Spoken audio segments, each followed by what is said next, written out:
उन्हें बुलाने की क्या जरूरत थी? बेटा, शादी ब्याह में तो बुलाना ही पड़ता है, नहीं तो लोग क्या कहेंगे। दादी दादी देखो ना, हलवाई अंकल हमें लड्डू नहीं दे रहे, आप इनको डांटो ना। अरे चैन सुख दे देना बच्चों को लड्डू, क्यों तंग कर रहा है इन्हें? बीबी जी, मैं कहाँ मना कर रहा हूँ, लेकिन लड्डू बनते ही ये बच्चे उठा उठा कर खा लेते हैं। अरे मैं तो इन्हें थाल में रख के परोस भी नहीं पा रहा। भागो, अब कोल्ड ड्रिंक पीने चलते हैं। भागो भागो, अब कोल्ड ड्रिंक पीने चलते हैं। जैसे कि आप देख रहे हैं, आज इस घर के सबसे छोटे बेटे अक्षय की शादी है। घर में बहुत चहल पहल है। कुलभूषण की बीवी कमला को फुर्सत ही नहीं है कामों से, लेकिन कुलभूषण और घर के बाकी लोग कहाँ हैं? आइए देखते हैं।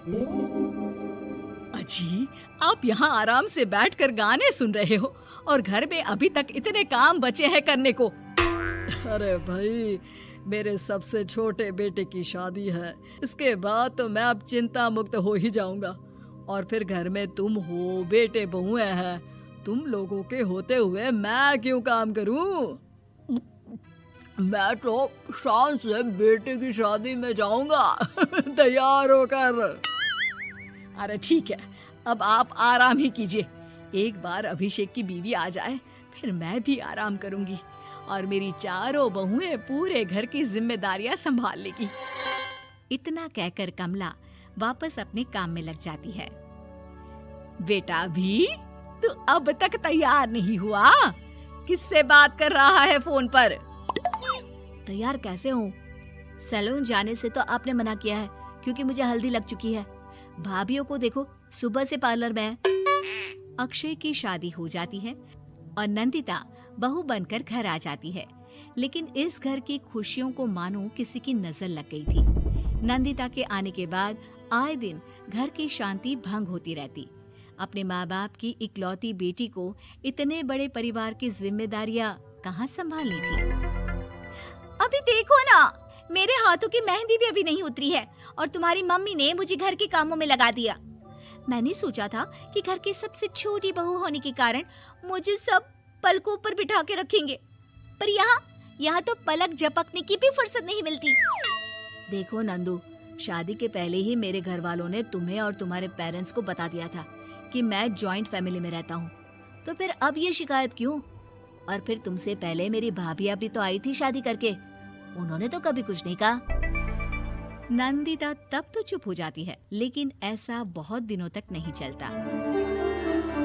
अरे नंदिता, माँ बाबूजी की दवाई का टाइम हो गया है, उन्हें दवाई दिलाओ और उसके बाद सबके लिए नाश्ता बना देना। पर भाभी, मैं तो अभी अपना फेवरेट सीरियल देख रही हूँ, प्लीज मेरी जगह आप कर लो ना ये काम। ठीक है, मैं तेरी जगह माँ बाबूजी को दवाई दे आती हूँ और नाश्ता बना लेती हूँ।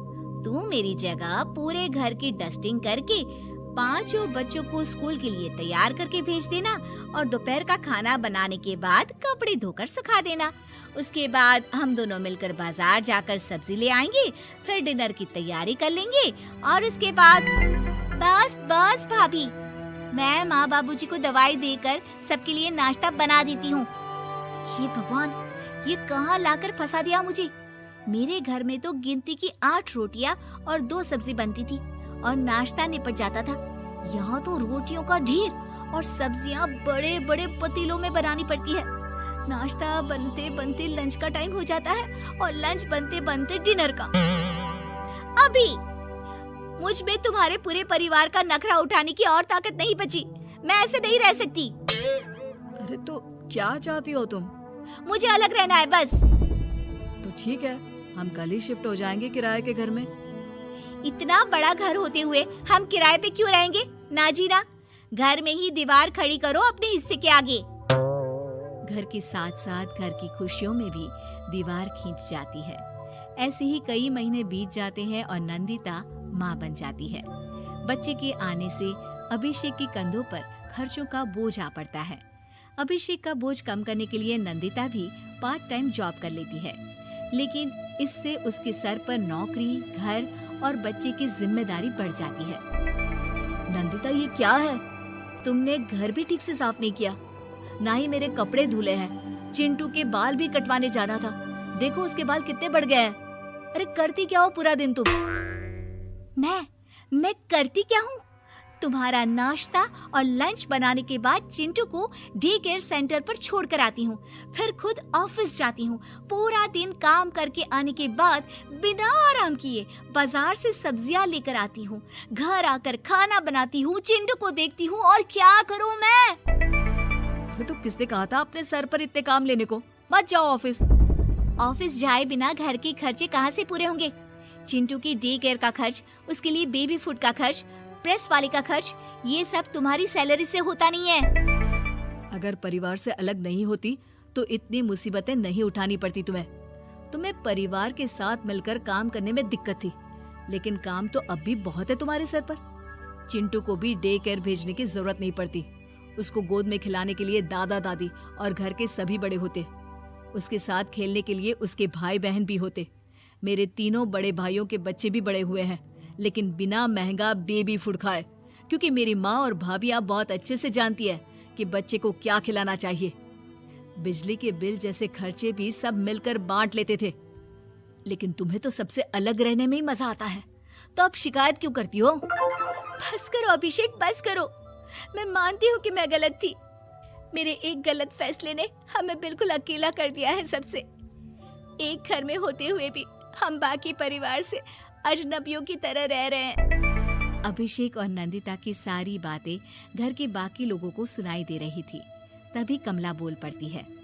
अरे नंदिता बहू, किसने कहा कि तुम अकेले हो? तुम्हारा इतना भरा पूरा परिवार है ना तुम्हारे साथ। हम तो बस ये चाहते थे कि तुम अपनी गलती समझ जाओ।